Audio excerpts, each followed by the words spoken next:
আমি কিন্তু হজের আর তাবলিগ জামাতের দুইটার গুরুতর বিরোধী। আমি জামাতে ইসলামের যত বিরোধী তার চেয়ে হজের এবং তাবলিগের বিরোধী।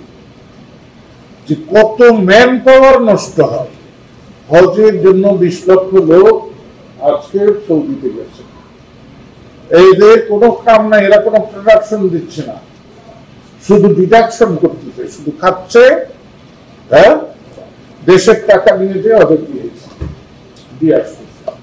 এবারে যে যদি আমার বাংলাদেশ থেকে 1 লক্ষ লোক যায়, 5 লাখ করে টাকা যদি খরচ হয়, তাহলে কত টাকা হইল?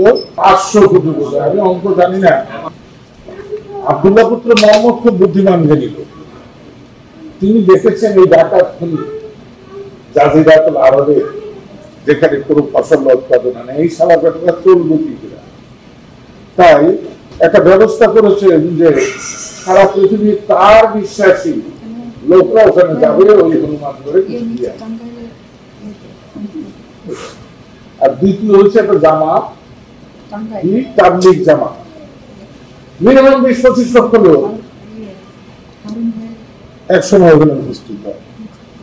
নিজেদের তো কর্মসময় নষ্ট, সারা দেশের গাড়ি ঘোড়া বন্ধ হয়ে যায়।